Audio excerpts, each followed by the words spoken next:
Vamos a hablar, en este caso, de la ciudad próspera, pero me voy a centrar más bien en mi ponencia en la ruralidad y cómo esa ruralidad se encuentra en jaque. De hecho, el fondo hablaba de un espacio urbano de esa ciudad próspera, y en este caso quise modificarlo un poco para hacer presente lo que tiene que ver con ese espacio rural. Quiero poner en discusión en este seminario de urbanismo internacional el espacio rural, el campo, ¿sí?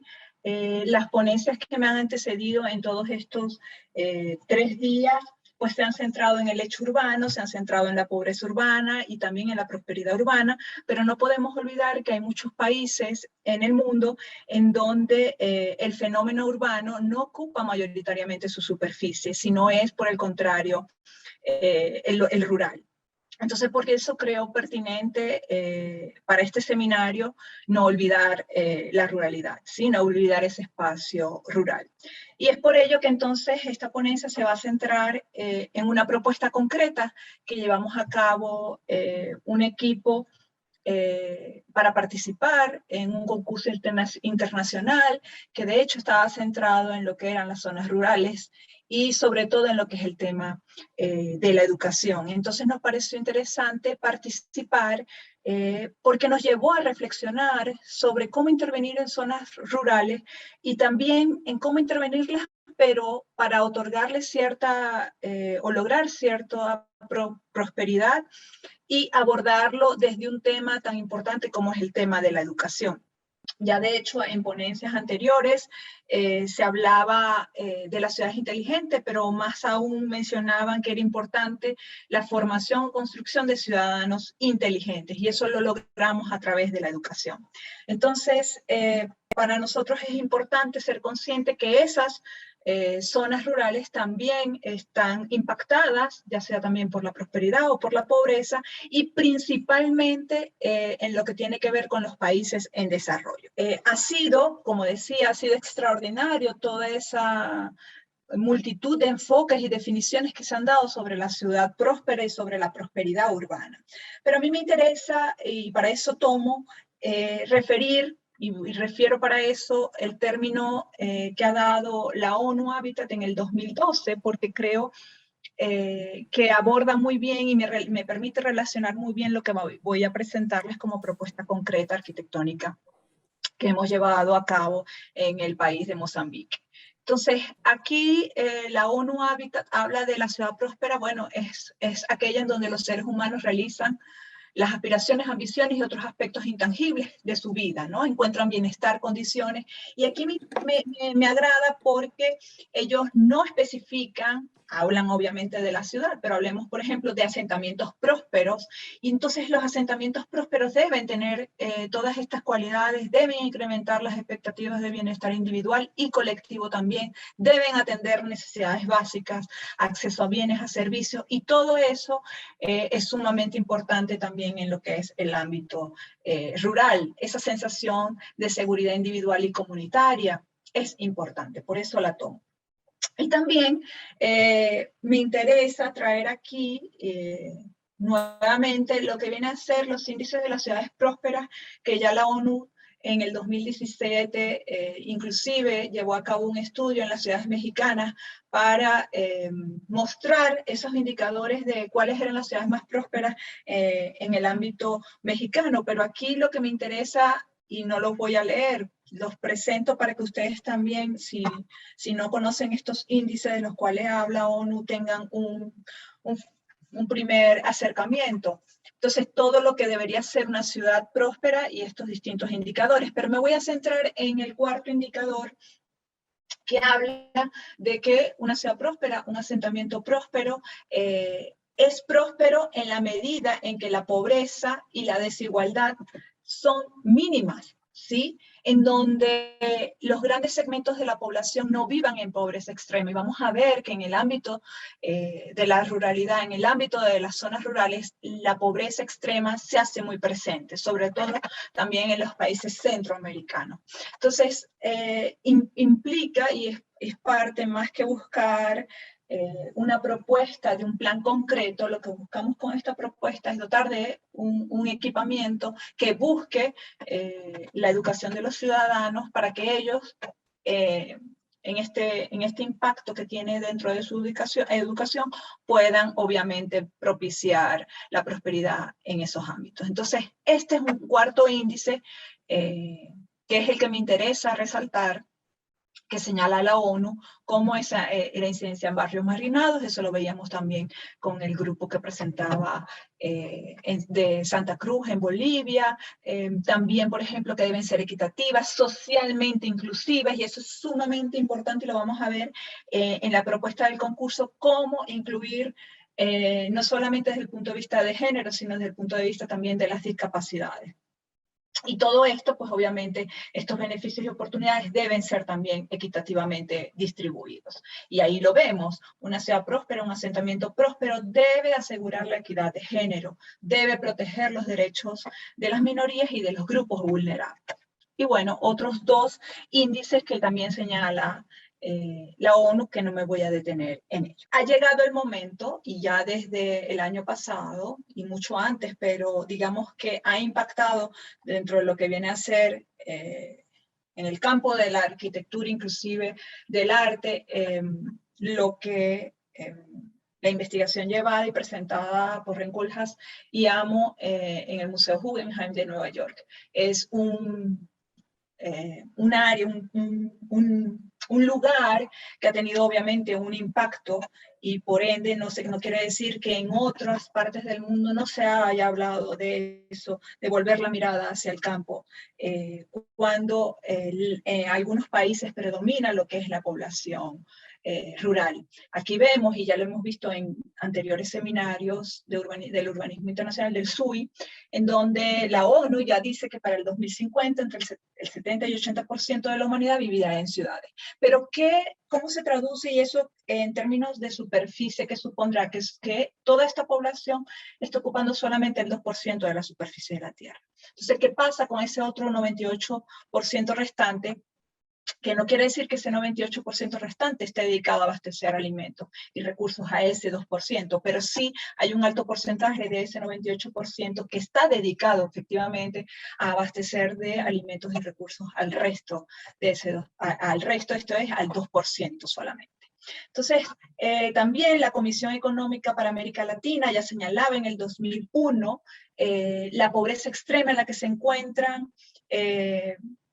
pues zonas rurales, especialmente en Guatemala, El Salvador, Honduras y Nicaragua. Entonces, tenemos que ser conscientes de que, por eso la pregunta que hace el artículo escrito por Esperanza Balaguer en El País, ¿ha llegado el momento de abandonar las ciudades? Quizás no es, pero sí el hecho de volver a mirar el campo con otros ojos. No es esta visión romántica que tenemos del campo, pero sí volver a mirar y qué es lo que está sucediendo, hacer una reflexión sobre lo que está sucediendo en la ruralidad y cómo otorgar prosperidad a esa gran población también que habita en esas zonas rurales. Y para ello, pues tenemos un primer enfoque, ¿sí?, que quiero traer a esta ponencia, que es el campo, el futuro, que menciona Ren Koolhaas y Amo, que como les decía, fue presentado en el Museo Guggenheim el año pasado.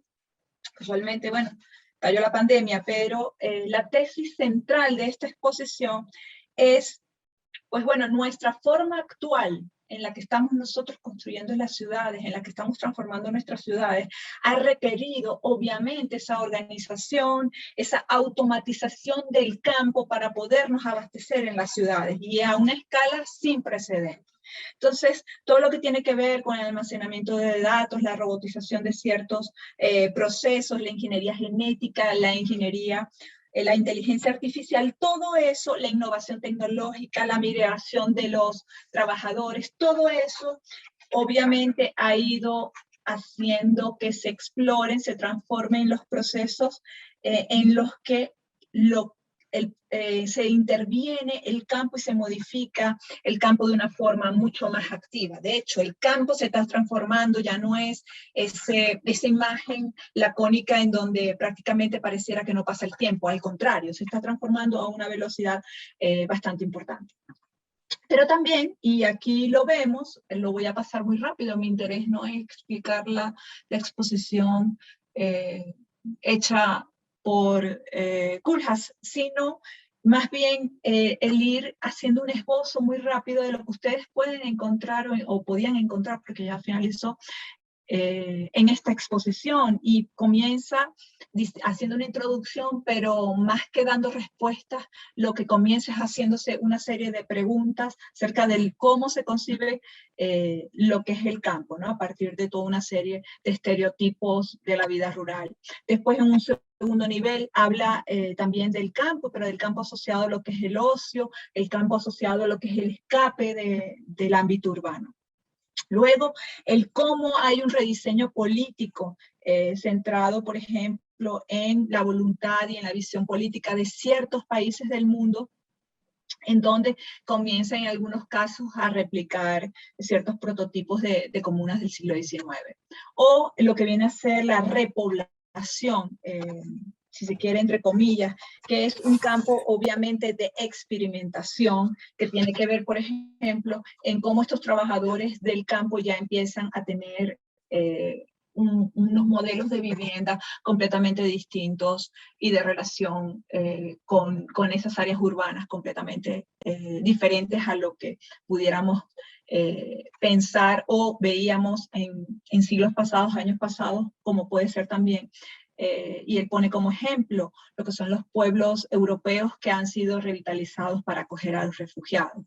O por ejemplo, este quinto nivel en el Guggenheim, en donde habla y hace un cuestionamiento de esas nociones de cómo la naturaleza se observa a través del lente de la preservación. Y aquí está de fondo la imagen de los gorilas de Uganda, en donde ya están en esta búsqueda de la preservación de estos gorilas, ya están prácticamente acostumbrados, de hecho ya están como condicionados a tomarse fotografías con los turistas.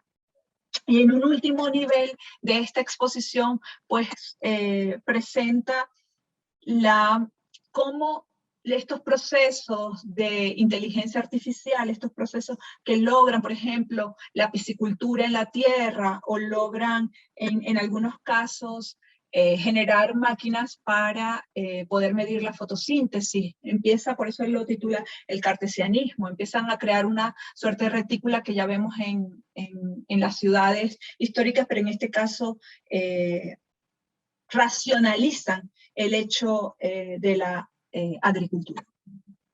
Y también en el mismo año, esta editorial que ya la hemos presentado, y la presentamos de hecho en el 2019, pero con un tema que tenía que ver con la espacialidad pública. En este caso, la editorial trata una serie que se titula Esto es rural, y habla entonces efectivamente sigue habiendo esa diferencia entre lo que viene a ser la ciudad y el campo, o ya podemos hablar de que hay unos límites cada vez más difusos. Se hacen preguntas como de qué manera el diseño arquitectónico está afectado por esta ausencia de identidad en lo que viene a ser la ruralidad.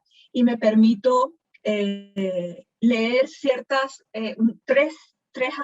cuatro aspectos que señalan los editores al respecto de los proyectos que se presentan, de los proyectos arquitectónicos y en algunos casos también urbanos que se presentan para dar respuesta a si esto es rural.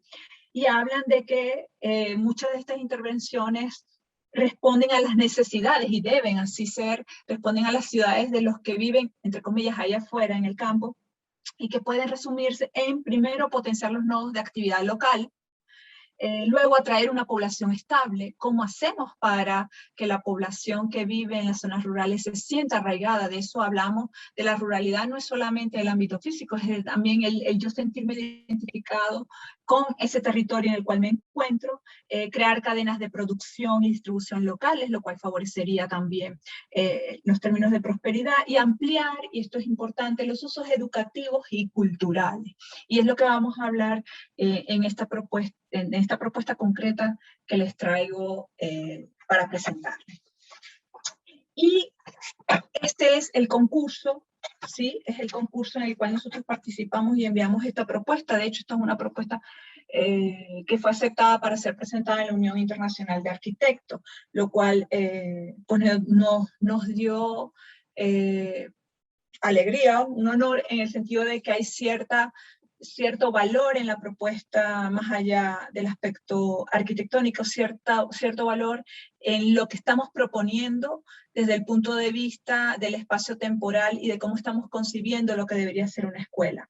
Y este concurso de Mozambique evidencia una preocupación creciente por el campo. Es una propuesta que busca efectivamente traer más equidad, traer más prosperidad, traer un futuro para estos niños y niñas que se encuentran en esta zona de Mozambique, ¿sí?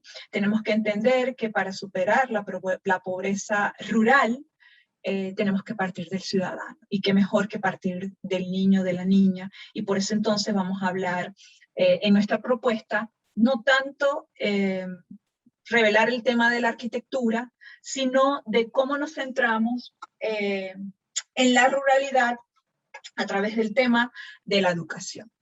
Y bueno, es importante también destacar Mozambique y ciertas características, no solamente a nivel urbano, territorial, sino a nivel también de la educación en Mozambique.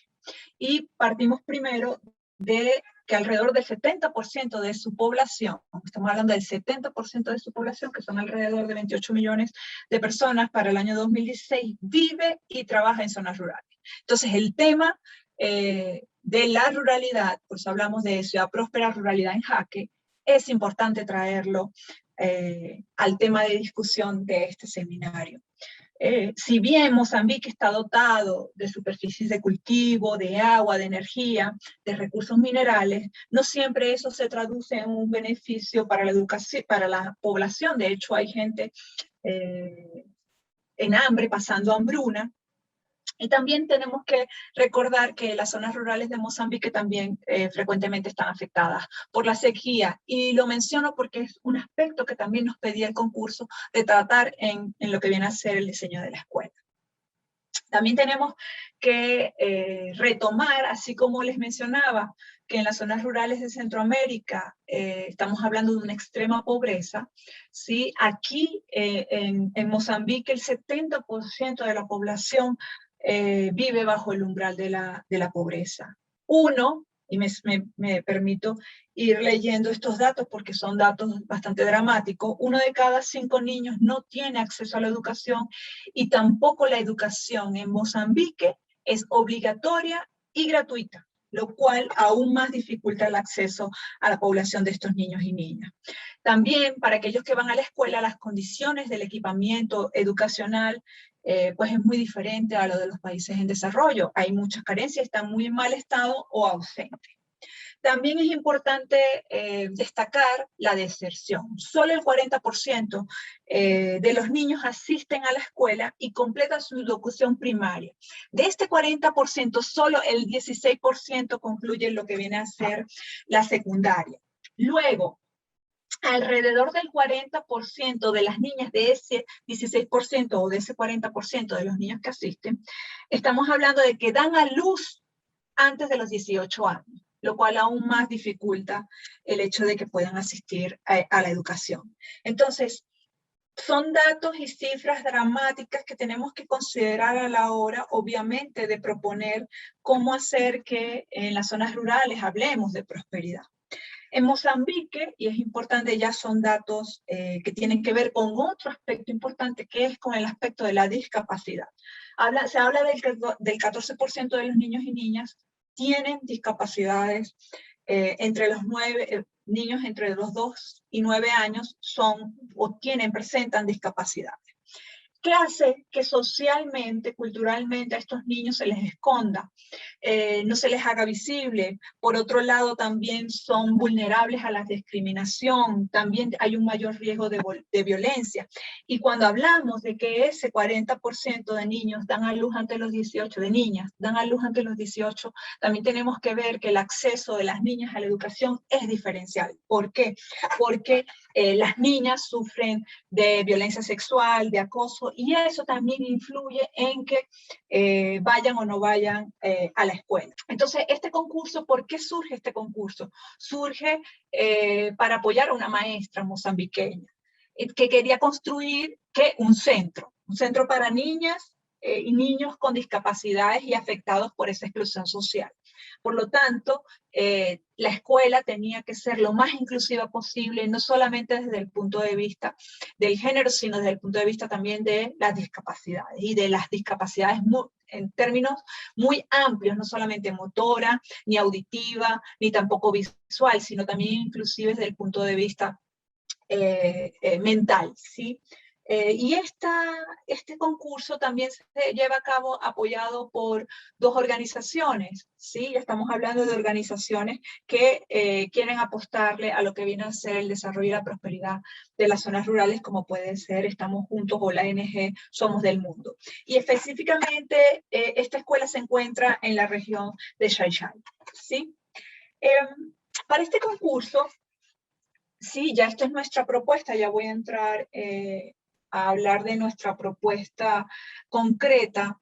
Nosotros tuvimos varias reuniones con pedagogos, con psicólogos, sí, con pedagogos infantiles, con psicólogos, para hablar de los problemas, sí, que les mencioné anteriormente y que estaban dentro de lo que viene a ser el brief del concurso, y nos precisaban dos puntos importantes a tomar en cuenta en el momento del desarrollo de la idea de cómo íbamos a abordar el tema de la construcción de esta escuela.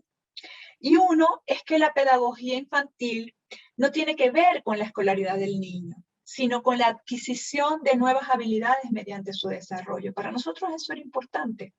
Y luego que también, si bien la tarea de los pedagogos es siempre ir investigando acerca de nuevas políticas educativas, de nuevas estrategias para una educación mucho más inclusiva y que permita el desarrollo de niños y niñas, era el desarrollo de propuestas que fomentaran lo que era el pensamiento crítico, el pensamiento analítico y por sobre todo autónomo del niño y de la niña. Entonces, era importante para nosotros lograr que el niño en esta escuela empezara a adquirir otras habilidades y que esas habilidades, y nos los decían los propios pedagogos, fuera mediante el juego.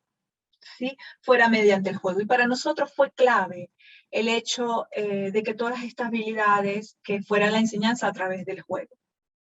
Entonces, no queríamos solamente incluir unas dinámicas escolares lúdicas, pensábamos cómo el carácter lúdico del cual nos hablaban los pedagogos fuera llevado a cabo a través de la organización del plan, ¿sí? De cómo organizábamos espacialmente la edificación para poder desarrollar estas habilidades de las cuales nos hablaban los pedagogos. Y cómo entendiendo entonces a través de un aprendizaje de experiencias, ¿sí?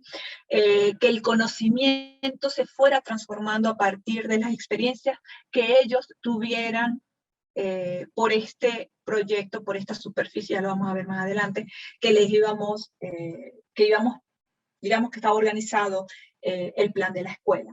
Entonces, lo que buscamos fue cómo trasladar esa conceptualización a través de nuevas experiencias. Y esta es nuestra idea central. Nuestra idea central era lograr un mosaico de experiencias de aprendizaje. Cómo lográbamos que la escuela fuera un espacio, ¿sí?, de juego para el aprendizaje. Entonces, aquí nosotros pensamos y quisimos, y ya lo vamos a ver cómo lo plasmamos de forma materialmente, donde las aulas se convirtieran en patios y los patios en aulas. Como el origen etimológico, porque nos fuimos hasta el origen etimológico del aula en latín. Entonces, cómo lograr una escuela de patios y aulas versátiles, ¿sí? Y para eso, entonces, nos fuimos a lo que viene a ser el rompecabezas deslizante. Yo creo que todos los que estamos aquí, quizás los más jóvenes no, inclusive sí, lo hemos jugado, ¿sí? Entonces, no se trataba de hacer una analogía, sí, de este juego, pero sí, más bien, de retomar ese desplazamiento espacio-temporal que observamos en la pantalla, en la propia edificación. Y para eso, pues, lo que quisimos fue hacer, entonces, nuestro plan o el juego como un plan dentro de la edificación. ¿Cómo lográbamos que ese rompecabezas deslizante se convirtiera en todo el plan de nuestra propuesta? Porque eso nos permitía lograr una variedad de espacios versátiles y, por ende, unas experiencias sumamente cambiantes. Y aquí lo tenemos, ¿sí? El juego como plan. Entonces aquí vemos, y estos son pues gráficos que nos permiten visualizar, evidenciar lo que decíamos en la lámina anterior, sin llegar al tema de la analogía. Lo que queríamos era construir un mosaico de espacio temporal versátil, autónomo, de unidades que nos permitieran efectivamente una flexibilidad dentro de lo que viene a ser la escuela. Sí, ahí lo ven, no me voy a detener en enseñarle cada uno de los espacios, ya lo vamos a ir viendo más adelante, donde se encuentra, por ejemplo, lo que es el huerto urbano, luego, por ejemplo, la sala multipropósito, luego superficies ápticas que permitían entonces que el niño experimentara y aprendiera en superficies de distinta materialidad.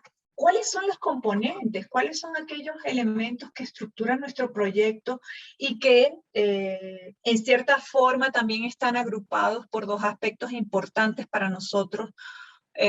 Porque para nosotros lo simbólico también era importante. Entonces, el edificio de la escuela está construido con 7 componentes arquitectónicos. Hay algunos componentes arquitectónicos que están agrupados en lo que tiene que ver con otorgar versatilidad temporal espacial y diversidad experiencial, que hubiera múltiples experiencias. Y uno de ellos, como lo veíamos, pero más adelante también lo vamos a ver, es ese mosaico. ¿Sí? El concebir cada uno de los espacios comunidades autónomas y versátiles, en donde cierta clase pudieran llevarla a cabo en una de esas unidades que normalmente o tradicionalmente por estar en el espacio exterior se considerarán patios, ¿no? Otro, esa gran columna vertebral, en donde nosotros condensamos esa espacialidad pública, pero la escalamos también. Recordemos que esta escuela va a estar dedicada a niños de entre 2 y 5 años con múltiples discapacidades. Luego, también quisimos que esas aulas fueran expandibles. ¿Por qué? Para que el niño no solamente recibiera su aprendizaje en un espacio interior, que siempre está en contacto con el espacio exterior, sino que también pudiera darse en un momento dado la experiencia de aprendizaje en el exterior. Luego, superficies hápticas. Perdón por el error ahí. Superficies hápticas para el aprendizaje al aire libre. Estamos en una zona rural, la experiencia, ellos viven prácticamente, conviven, se convierten en seres adultos al aire libre. Para nosotros era importante también, porque recordemos que ellos querían otorgar, y parte de ese índice de las ciudades prósperas de la ONU habla de sentir, de percibir seguridad individual y colectiva. Si estamos hablando de un entorno de violencia sexual, de un entorno de violencia, tanto para las niñas como para los niños, pues que supieran el cómo experimentar al aire libre, pero sintiendo seguridad. Entonces, estas superficies hápticas nos permitían lograr eso. Luego, hay otro grupo de componentes que se refieren o se agrupan a lo que tiene que ver con lo simbólico. ¿Sí? ¿Cómo lograr entonces que a través de la arquitectura las personas se identificaran con ciertos elementos que retomamos de la propia localidad, como puede ser las cubiertas territoriales? Entonces, estas cubiertas territoriales buscábamos que fueran una referencia a los tejados tradicionales de la arquitectura rural en Mozambique, y también que tuvieran presencia territorial frente a ese vasto territorio rural, que la escuela también fuera un elemento de referencia, un elemento de seguridad para estos niños. Y luego la torre inclinada, es una torre inclinada, ¿por qué? Porque queríamos que fuera también, y que atenta, y ya lo vamos a ver, atenta contra la verticalidad del aprendizaje que quizás muchos de nosotros recibimos en nuestra educación en nuestro tiempo, ¿no? Cuando éramos niños, una educación más de la arriba hacia abajo. Aquí queríamos romper con ese aprendizaje, con esa verticalidad del aprendizaje, pero también queríamos que esa torre, al igual que las cubiertas territoriales, fueran un hito, que se percibiera visual y auditivamente. ¿Por qué? Porque queríamos también que hubiera un sonido que llamara territorial, ¿sí? Que llamara a los niños a la escuela. De hecho, esto también es un aspecto en términos de lo que viene a ser el símbolo, de cómo ciertas referencias arquitectónicas se convierten en símbolos, adquieren una carga simbólica importante en lo que viene a ser las zonas rurales, y también tenemos o hay otras experiencias en África, ¿no? Al respecto, producida por otros grupos a nivel arquitectónico y paisajístico.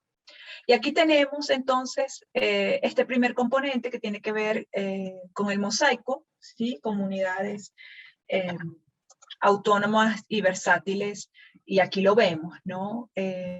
Los colores nos permiten entonces vislumbrar lo que tiene que ver con una superficie inorgánica que permite más bien otro tipo de juegos, o una terraza multipropósito en donde se reunieran no solamente los niños, sino los padres, un espacio más para crear comunidad, o lo que tiene que ver con los captadores de agua de lluvia. Recuerden que decíamos que Mozambique tiene temporadas bastante fuertes de sequía, y parte de lo que nos decían los organizadores del concurso era el aprovechar el agua de lluvia.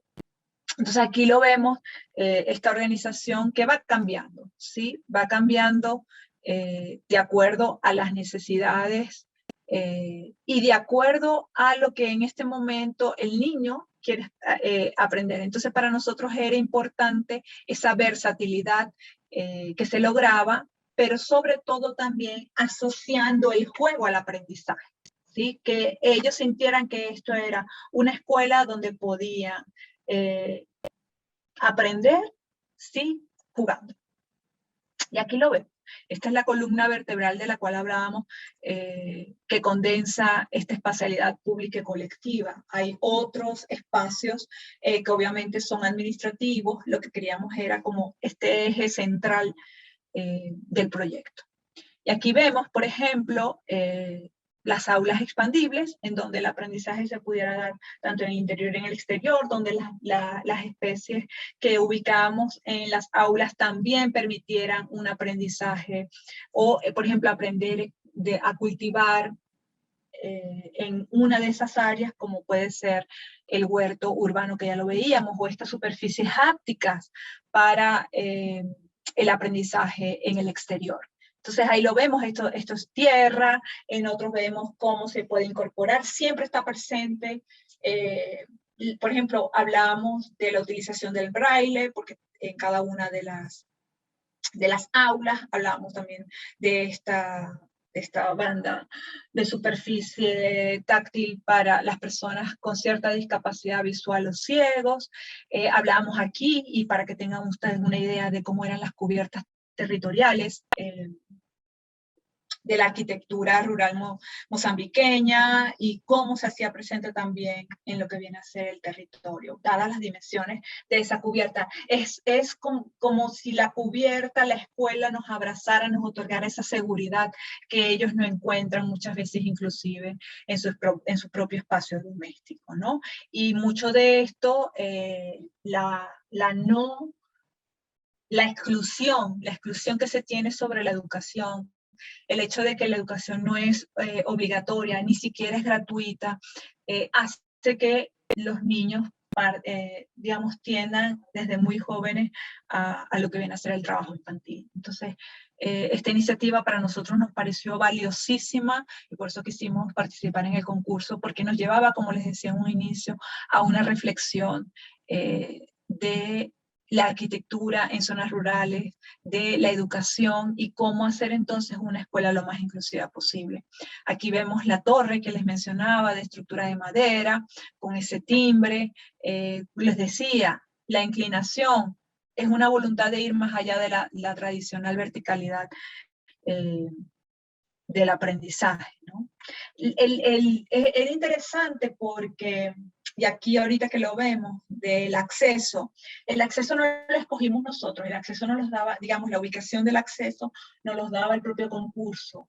Y entonces es interesante cómo dentro de un territorio que para nosotros pareciera que no tiene un orden en el sentido de referencias, ¿sí?, puntuales, ya esta comunidad sabía que por ahí tenía que ser acceso porque ahí era la comunicación con la población de Xai Xai. Entonces es interesante el conocimiento del territorio, de un territorio que para nosotros, al no vivir y al no nacer en un territorio con ese nivel de ruralidad, pues nos es desconocido y ellos tienen un saber aprendido de lectura del territorio, lo cual para nosotros es muy valioso.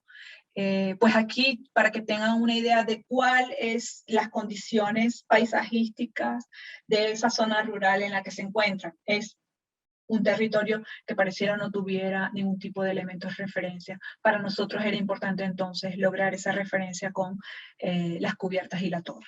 También aquí es interesante porque hay unos quiebres en los cerramientos, nos pidieron que la escuela tuviera unos límites muy bien definidos frente a ese vasto territorio para que ellos se sintieran también protegidos y seguros. Hay unas mirillas que permiten también observar ese exterior, pero ya de una escala territorial, sin sentirse inseguros, sino más bien acogidos. Pero bueno, para nosotros era importante, si creábamos ese cerramiento, ese límite de la escuela, que no se rompiera ese vínculo con el territorio en el cual estaba inserto la escuela. Aquí, bueno, nuevamente aquí vemos las aulas expandibles que les decíamos. Las aulas también tienen una versatilidad en términos de mobiliario, porque así nos lo solicitaron, que iba a depender también, y la debe hacer para poder nosotros también continuar con esta experiencia de aprendizaje.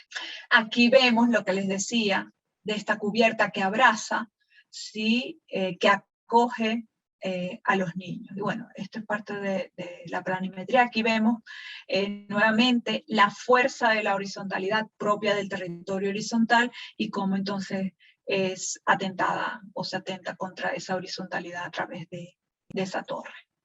¿Sí?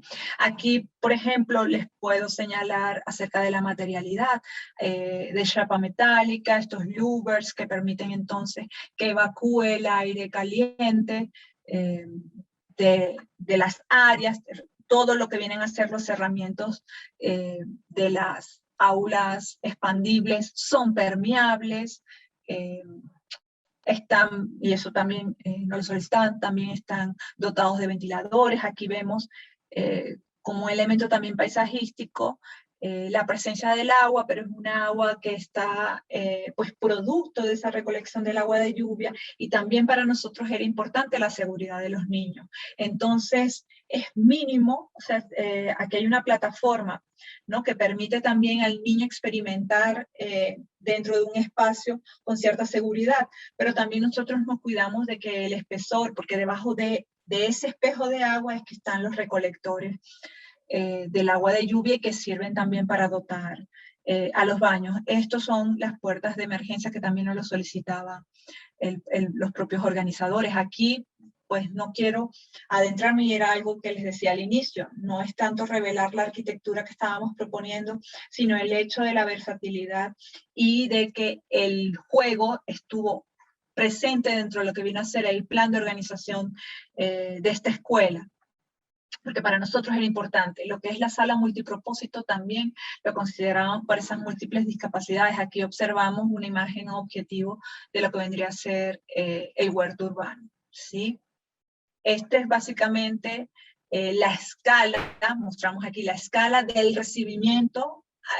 Abro los brazos para recibirte, y con esa misma escala del territorio, pues es la escala de la escuela. No podríamos pensar en una puerta normal como la que pudiéramos encontrar en escuelas aquí en el medio urbano, ¿sí?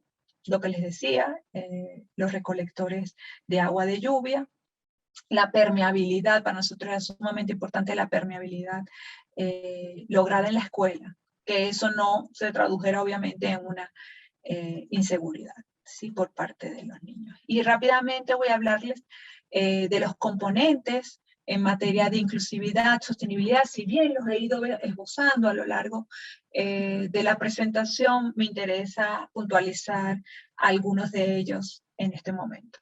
Bueno, ¿cuáles fueron estos principios para esa escuela inclusiva? Hablábamos de la escuela como una realidad inclusiva expandida. Pues consideramos a partir de asesorarnos con pedagogos y con psicólogos, por ejemplo, sobre los colores, sobre las texturas, el hecho, por ejemplo, de la escuela como representación de esa realidad territorial que mejor que ellos conocen, pero también, y eso lo hablábamos cuando teníamos nuestras reuniones de equipo, de cómo ese quiebre no solamente representaba la arquitectura rural mozambiqueña, sino también los quiebres hablan también de la complejidad de ese mundo real que les va a tocar enfrentar y que les toca enfrentar desde muy jóvenes, ¿no? Desde muy pequeñitos.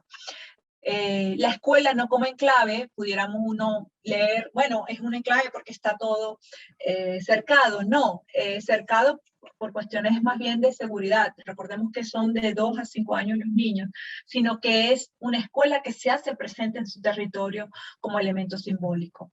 También la escuela como un laboratorio de aprendizaje racional y sensorial. Esto es, proponíamos distintas superficies, por eso lo áptico, en donde los distintos sentidos se pudieran desarrollar. El interior, la aula, y el exterior, el patio, ambos son lugares de aprendizaje.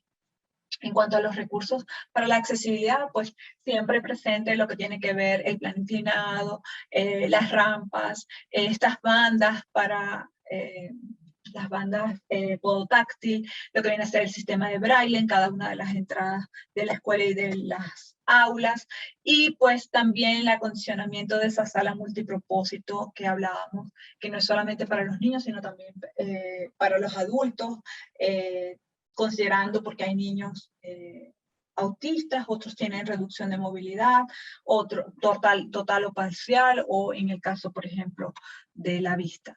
Y los recursos para la sostenibilidad, bueno, parte de ellos son esos 4 recolectores de agua de lluvia que proponíamos, celdas fotovoltaicas, dadas las restricciones en términos, bueno, estamos en una zona rural, ¿cómo los dotamos de energía, ¿no? De energía eléctrica? También trabajamos con un sistema, o pensamos, si se hubiese ganado el concurso, era una escuela que se iba a construir, trabajar con madera nativa certificada, esto es que no afectara, y que es cuando hablamos de certificación, que efectivamente surgiera de estos bosques que se siembran, ¿no? para la construcción. También la optimización estructural. Se hizo un estudio en donde logramos una deformación mínima del 1%, para eso nos apoyó, bueno, ya lo vieron, somos 4 los integrantes del equipo y uno de ellos es Edwin, el que nos ha apoyado enormemente en lo que tiene que ver con la solución estructural. La incorporación también, porque el sistema estructural tenía que ser un sistema que conocieran los propios habitantes de esa zona rural de Xai-Xai para poder entonces incorporarlos dentro de lo que viene a ser la mano de obra. Y el uso de ciertos recursos bioclimáticos que ofrece el área que estábamos interviniendo. Y bueno, para no extenderme más, pues aquí vemos los louvers, digamos, en las cubiertas para evacuar, ya lo decía, el aire caliente, lo que tiene que ver con diferentes, porque manejamos, y eso lo veíamos en la planimetría, manejamos distintas zonas de presión para lograr la ventilación. También incorporamos ventiladores y lámparas que tenían que ver con el ahorro de energía, ¿no? Y aquí lo vemos, aquí están todos los sistemas bioclimáticos de los cuales le hablaba, ¿sí? Por ejemplo, esta columna vertebral que tenía que ver con el espacio colectivo de la escuela, las cubiertas territoriales, ¿sí? Los louvers que encontramos en la parte superior de estas cubiertas, lo que son los muros permeables que nos permitían lograr una ventilación cruzada.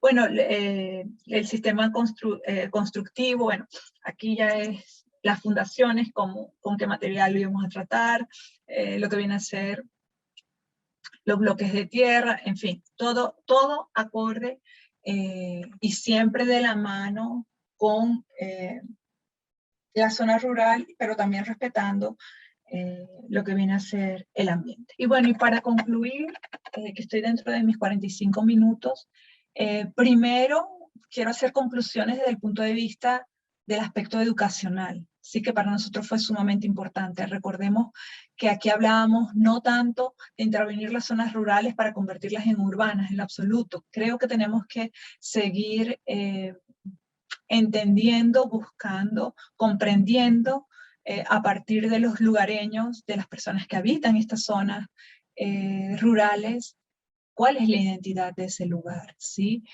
Porque tenemos que preservar esa identidad del lugar, pero otorgándole prosperidad. Entonces, cuando nosotros hablábamos de que no buscábamos generar un plan, porque no se trata de generar un plan urbano en una zona rural, sino de dotarlos de equipamientos, de unos equipamientos que efectivamente reflejen esas características de esa zona rural en específico que estamos interviniendo. Pero para lograr esa prosperidad en las zonas rurales es importante la educación, y ya lo decíamos, cómo vamos a responder o a dar batalla contra esa pobreza extrema a través de la educación, y qué mejor que desde pequeño, ¿no? Entonces, algo importante que aprendimos de los pedagogos, de los psicólogos con los cuales estuvimos trabajando, es que estamos, y ellos en general en el mundo, estos pedagogos infantiles, psicólogos y sociólogos están repensando permanentemente la educación preescolar.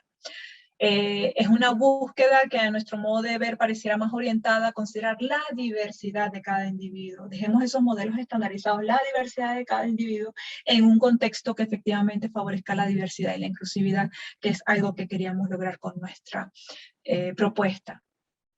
Pues bueno, en nuestro caso particular, estas orientaciones que obtuvimos de estos especialistas, pues nos llevó a promover un diseño versátil, espaciotemporal, de versatilidad experiencial. Estamos hablando de un aprendizaje experiencial, a partir de la experiencia. Y a partir de qué experiencia, de la lúdica, del juego. Por eso decíamos que el cómo convertir el juego en el plan de esa propuesta, de esa escuela, ¿sí? Para favorecer un aprendizaje, repito, centrado en lo experiencial, que favorezca el pensamiento crítico, analítico y autónomo, sobre todo frente a esa dura realidad que ellos experimentan, como ya les decía, en la introducción de lo que es Mozambique. Y pues nuestra propuesta no pretendió más desde el punto de vista de la arquitectura, trató más de responder a esos requerimientos educacionales, ¿sí? Más que hablar o discutir sobre la estética del proyecto, fue más bien el argumentar a través de esos 7 componentes el por qué la resultante formal de nuestra escuela. Y desde el punto de vista de las zonas rurales, que es el tema que quise traer a este seminario en términos de la discusión, que no nos olvidáramos de esas zonas rurales, es que las zonas rurales siguen estando presentes en nuestro planeta. Más allá de que hablemos de que el 70 o 80% vaya a habitar en ese 2%, también tenemos que tratar de hacer de que parte de esa previsión que tienen las Naciones Unidas para el 2050 más bien se vea reducida y que también el campo no se despoble y siga presente, ¿no? El lograr el arraigo, porque las zonas rurales van a seguir estando presentes en nuestro planeta. Y es desde la educación de niños y niñas que podemos garantizar la formación de ciudadanos capaces de lograr la prosperidad en dichas zonas. No después de formarse, el irse a las grandes ciudades, sino que se queden y efectivamente sean capaces de lograr esa prosperidad en esas zonas. Y que se debe llevar la prosperidad al campo. ¿Para qué? Para favorecer el arraigo, para reducir las migraciones, equilibrar el territorio urbano-rural. Ya hablábamos de que esta editorial Amasté se cuestionaba si realmente esos límites eran difusos o ya había desaparecido, o qué pasa con la identidad rural, ¿no? Y todo ello, vuelvo a decir, la educación es un componente fundamental para lograr llevar esa prosperidad al campo. Entonces, básicamente esto era lo que les quería presentar, el juego como plan de nuestra escuela proyectada. Bueno, muchas gracias. Bien, Astrid, muy interesante, y sobre todo, bueno, que para efectos del seminario podemos ver cosas tangibles de cómo los arquitectos podemos intervenir en temas tan complejos como el que tú nos has planteado, ¿no? También tenemos un público asistente muy amplio de estudiantes. Creo que para ellos también es bastante didáctico el ver cómo ustedes, el equipo en el que trabajas, Nómadas, plantean sus proyectos. Que hay toda una reflexión profunda, amplia, sobre temas relevantes de la sociedad, de los temas actuales, y cómo van construyendo sus conceptos a partir de esto, incorporando muchas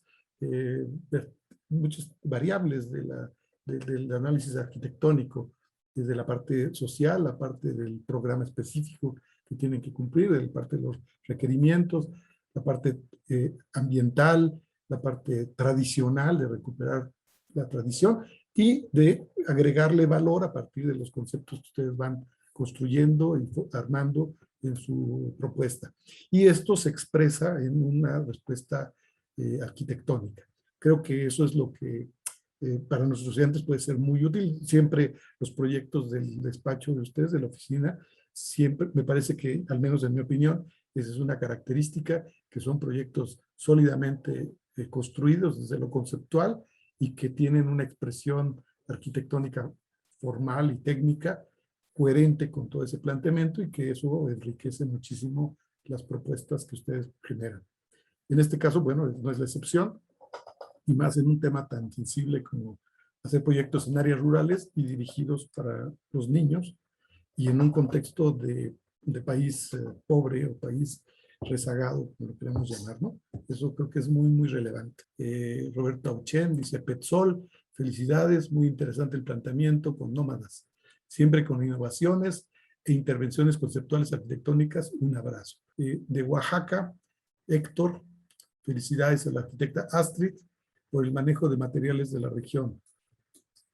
¿Han pensado en su propuesta de proyecto cómo se daría el mantenimiento de este edificio? Es una pregunta muy específica. Sí, bueno, primero, gracias, Ochen. Bueno, quisiera aclarar que esto fue un planteamiento que hicimos pues 4 profesionales, más que con la oficina. Fue un equipo con el cual hemos ido conformando con un exalumno y con otro compañero de trabajo con el cual hemos forjado una amistad. Entonces la propuesta realmente fue más de nosotros 4, Francisco, Edwin y Miguel, más que específicamente de la oficina, ¿no? Pues fue una integración que surgió espontáneamente a partir de intereses pues personales y que compartimos los 4. Entonces, sí quisiera aclarar eso, pero bueno, muchas gracias, Auchen. Y con respecto a la pregunta que nos hace Héctor, gracias Héctor por la pregunta. El mantenimiento, más bien lo pensamos con a partir de la selección de madera nativa certificada. De hecho, hablábamos de cómo, y por eso escogimos también la madera como material, en este caso por la durabilidad que nos daba, pero también, eso lo hablábamos en el equipo, y cómo lograr el sellarla, porque como también, si bien hay sequía, también llueve mucho, y también están fuertemente azotados también por ciertas inclemencias desde el punto de vista de huracanes y terremotos. Entonces, en ese caso, pues como tal, no te pudiera dar una respuesta de cómo pensábamos en el mantenimiento, pero sí lo consideramos al momento de considerar el uso de esta madera nativa certificada, pero lo planteamos. De hecho, ya no recuerdo, inclusive dentro de las memorias del proyecto mencionábamos cierto producto para el mantenimiento de la madera, que es básicamente con lo que estamos trabajando la propuesta en términos estructurales, porque de hecho la chapa metálica la proponemos también por la ligereza que ofrece y la facilidad de poderla en un momento dado, si se encuentra azotada o dar cierta estabilidad, pero también fuera fácil de reponer. ¿Sí? Felicidades por tu trabajo, me encantó. Oye, quisiera preguntarte algo. Bueno, yo sé que tú lo explicaste bien, fue un concurso, pero el concurso permitió, o no sé, ustedes pudieron tener algún contacto con la gente que va a ser usuaria de este proyecto. ¿Hubo algún contacto ahí? No, fíjate que lo que nos facilitaron fueron videos. Sí, ahí sí, videos. De hecho, está la comunidad. Gracias, Marúa, por la pregunta. Un gusto siempre verte. Igualmente. Volviendo, hay unos videos que inclusive están los lugareños indicando por dónde, por ejemplo, si tienen acceso al agua, no es privada, no por ahí va a ser, o sea, sí teníamos material audiovisual con el cual podíamos, en cierta forma, acercarnos a la población que iba a acoger esta escuela, pero como tal, entrevistas personales de nosotros como grupo con la comunidad, no. Lo cual sí es importante, pero bueno, viajar a Mozambique, a menos que nos contrataran, con gusto. Sí, o sea, porque de hecho algo que nos atrajo del concurso era que el ganador, todavía no sabemos si efectivamente ya inició la construcción, iba a ser construida la escuela. O sea, la idea era que efectivamente no fuera un concurso que queda en papel, sino lograr efectivamente transformar parte de Xai Xai y de darle respuesta a esta maestra, ¿no? Astrid, ¿y por qué no nos comentas algo más sobre el proceso del concurso?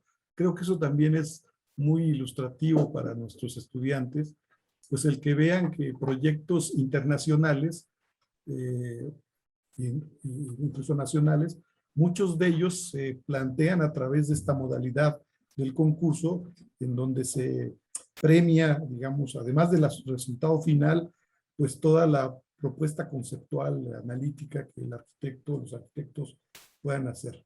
Y que, bueno, y plantean retos como este que nos comentabas, de que todo es a distancia y en un contexto pues realmente extraño, desconocido para nosotros, ¿no? Que implica Así un es. reto. Pero ¿por qué no nos platicas a partir de tu experiencia de cara a nuestros estudiantes, pues esta experiencia de los concursos? Gracias por la pregunta y la oportunidad. Sí, efectivamente es algo que nosotros también aprovechamos y le decimos a los estudiantes. O sea, lo que es la modalidad a distancia, ya lo estamos viendo con las clases universitarias, pues también nos supone un reto. Pues no, obviamente nosotros no nos quedamos solamente con el brief que nos da la organización del concurso, nosotros investigamos, y dentro de esa investigación es también la comprensión del territorio. Entonces, pues obviamente es un proceso pues en paralelo, Los concursos, como les decía, fue multidisciplinario. O sea, si bien estábamos cuatro arquitectos que pues tenemos especialidades distintas, ¿no? Uno más fuerte en lo que es la parte de diseño, otro en la parte de paisaje, otro en la parte de lo que tiene que ver con representación, otra parte en lo que tiene que ver con la estructura. Pero obviamente sentimos desde un tema tan importante como es la educación, pero desde un contexto tan frágil desde el punto de vista social, el hecho de asesorarnos con pedagogos y psicólogos, sobre todo por la parte de cómo realmente hacer inclusivo a estos niños con una diversidad de discapacidades que muchas veces ni siquiera podemos del todo comprender lo que ellos están viviendo desde el punto de vista de ser agredidos desde tan jóvenes, ¿no? Entonces, sí, implica, pues en algunos casos, pues una investigación adicional, contacto a través de pues videoconferencias, videollamadas, el hecho, por ejemplo, de los tiempos que manejamos, el hecho de primero entender el territorio para después hacer un planteamiento, pero este planteamiento, como bien decía, siempre nos basamos nosotros a la hora de proyectar en un discurso, y este discurso cómo lo hacemos materializar y cómo lo argumentamos realmente, claramente, para que no sea un resultante formal porque nos gustó así la forma, sino que esa parte estética del proyecto, pues obviamente tenga un sustento teórico, ¿no? Que vaya más allá de lo meramente formal. No sé si respondo a tu pregunta, Sergio. Sí, sí, sí. Pero ya en términos más prácticos, digamos, cómo los miembros del equipo que están trabajando también a distancia, cómo se plantearon ese reto. O sea, es un tema remoto, a distancia, internacional, en un contexto que no conocen, y además el tiempo los obliga a trabajar en cierta, no presencialmente, en la forma tradicional de estar en un taller, en una oficina, ¿no? No estudio trabajando, sino que seguramente tuvieron que estar en contacto por estos medios y compartiendo información, y trabajando colaborativamente. Bueno, fíjate que esto fue iniciando la pandemia. Entonces, sí tuvimos nuestras reuniones presenciales, que fueron las iniciales, fueron reuniones intensas, o sea, realmente nos veíamos todas las semanas, inclusive 2 veces a la semana, para discutir sobre el tema, en algunos casos sobre el lugar, en otros casos ya cuando teníamos cierta reflexión argumentativa, bueno, el cómo lo íbamos a hacer constructivamente, o sea, era en paralelo. O sea, nosotros no esperábamos a tener la forma para poder tener la solución estructural.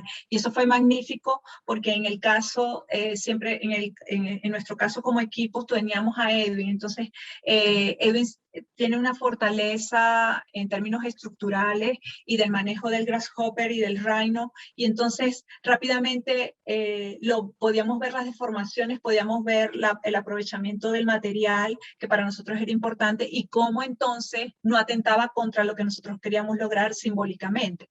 Entonces, al principio sí nos resultó el hecho de la presencialidad. O sea, no es lo mismo las discusiones presenciales que las discusiones en línea, pero luego esa experiencia en línea la hemos tenido con la oficina. Entonces, desde que yo me mudé, desde que se mudó Francisco, pues hemos tenido ese manejo del equipo en línea que, queramos o no, pues tiene ciertas restricciones, ciertas limitantes, como puede ser el hecho de que quizás nuestra propuesta al momento de nosotros ir, supónganse que hubiéramos ganado el concurso y hubiéramos ido a Mozambique, hay un conocimiento y un acercamiento del terreno que no lo tuvimos antes, entonces pudiéramos hasta nosotros mismos podemos revisar si esa propuesta está acorde con esa realidad que nosotros, desde un conocimiento ya no en vivo, fuera acorde o no. Y para eso están los ajustes. O sea, creo que todo proceso tiene sus limitantes, ¿no? Y eso hay que ser consciente, ¿no? Que todo es mejorable. Mira, tenemos unos minutos más. A ver, déjame ver si tenemos preguntas. Si no, no hay más preguntas. Pero también de tu presentación, antes de la propuesta arquitectónica, tú nos planteaste un tema que me parece interesante, que es este asunto de, digamos, de la ruralidad o de la visión del mundo rural que podamos tener, ¿no? Y creo que, bueno, si no interpreto mal, lo que tú nos mostraste a partir de estas reflexiones y de esta experiencia del Museo Guggenheim de Rem Koolhaas, es que, bueno, me parece que a veces tenemos una visión idílica del mundo rural en una dualidad, ¿no? Por una parte, en contextos como los nuestros, de países en vías de desarrollo, donde un porcentaje todavía muy amplio de la población vive en el campo y que desafortunadamente buena parte de esta población corresponde a los sectores más pobres y viven en un mundo arcaico, tradicional, pues se hace esta visión desde lo urbano, desde la parte intelectual, pues de que se le valora y se construye una visión idílica, ¿no? Del campo, de hombre, eso es lo tradicional, lo original, lo que hemos perdido, que debemos recuperarlo y pensamos que la tecnología del burro y del arado y de comer en el piso de tierra y en la choza, sin luz, sin agua, es lo que desafortunadamente perdimos con la vida urbana. Y me parece que eso es una visión, tanto, estoy exagerando tal vez, una visión idílica y totalmente fuera de perspectiva con lo que la realidad pasa. Y esto ocurre mucho, incluso en las universidades, las escuelas de arquitectura, ¿no? Hay gente que casi no quiere hacer desarrollo técnico, arquitectónico, urbanístico en el mundo rural, que ustedes, no es el caso de ustedes, por supuesto, pues porque nosotros somos los que estamos equivocados, ¿no? El 60% de la población del planeta está viviendo en un error y hay que regresar a los orígenes. Eso por una parte.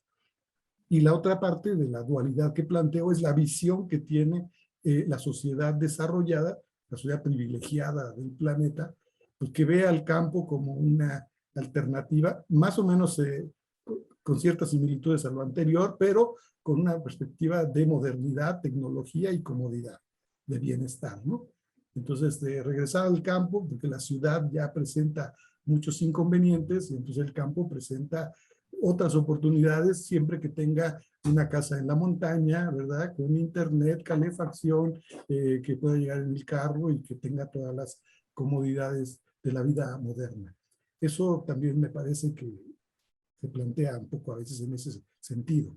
Muchas comunidades en el centro de Europa, poblaciones abandonadas en Italia, España, en fin, muchos países que prácticamente se han desertizado, abandonado, pues ahora son villas de segunda residencia, ¿no? La gente va a pasar sus veranos en una forma muy, muy cómoda, muy atractiva. Bueno, eso es, digamos, eso me parece que también es una idealización del campo. No nos gustaría que eso cambie porque el esquema que tenemos, esta visión idílica, también puede cambiar. Entonces, no sé, me parece que hay ahí una situación interesante. Ahora con la pandemia se acentuó. Hay estudios que ya muestran cómo mucha gente se fue a vivir su cuarentena, su encierro, a situaciones muy cómodas, aisladas del mundo, para tener esta garantía de no tener contacto y contagio en un ambiente rural o natural, fuera de la ciudad, pero con todas las comodidades de la vida moderna, ¿no? Pues me parece que también a veces es un juego un poquito tendencioso, ¿no? El que hacemos. ¿Tú qué opinas al respecto, ya que te metiste a analizar este tema? Bueno, a mí me parece que quizás no se entendió del todo, pero no creo que, a ver, si bien Koolhaas fue al inicio de su carrera un fiel defensor de las ciudades, ¿sí? Y de hecho ahí él en su libro Delirios de New York habla de la congestión y de las ciudades y lo que ofrecen las ciudades. Ahora lo que intenta es hacer una reflexión, no de volver a esa visión idílica. De hecho, su exposición, pues más bien él fue el curador, y a través de una investigación con otra serie de personajes, pues plantean cada uno de ellos visiones distintas y hasta cuestionamientos acerca de cómo se está interviniendo el campo y de las afectaciones que tiene. Entonces, creo que cuando él habla de que el campo es el futuro, pues sí, efectivamente lo que quiere es que reflexionemos acerca de cómo estamos construyendo las ciudades, porque al fin y al cabo, otro 98% de la superficie es la que los dota de alimentos, los dota de todos esos recursos que requerimos para funcionar. Entonces, yo no creo que es volver a la dicotomía de campo-ciudad, sino el repensar las zonas rurales, no para eliminar su identidad rural, como les decía, sino más bien porque cada zona rural en cada país es distinto, aun cuando tiene ciertos indicadores que pudieran decir son zonas rurales.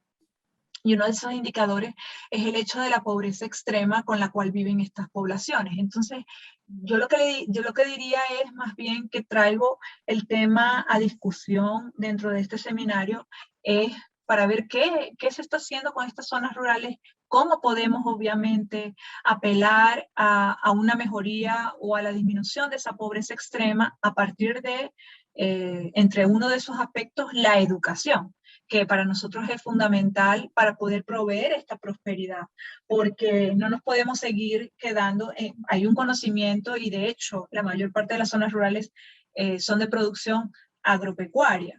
Entonces, bueno, ¿de qué manera? No es ahora con la inteligencia artificial como se está dando y como lo presentaba Kohlhaas en la exposición a través de la producción de otros procesos que se dan en el campo, ahora en la ciudad. No, no se trata de eso, ¿sí? Sino se trata de mirar al campo de releerlo, de mirarlo con otros ojos a partir de lo que hemos hecho en las zonas urbanas y qué es lo que entonces podemos hacer en el campo para nuevamente decir esto que decía en la conclusión, dotarlos de prosperidad y de arraigo, pero desde el punto de vista de cómo yo me identifico con esa zona. Hablamos de que la ruralidad es más bien un sentimiento, el ser yo dentro de cómo me identifico en esas zonas y en esa forma de vida, ¿no? Es lo que quería como traer a la discusión más que hablar de si tengo o no, o si tenemos que volver a esa visión idílica o no, porque hay muchas personas, como tú bien decías, Sergio, que ven al campo como ese alejarme del tumulto, alejarme de la congestión, y no se trata de volver a esa dicotomía o de blanco y negro, ¿no? Al hablar de ruralidad o de urbanidad. Muy bien.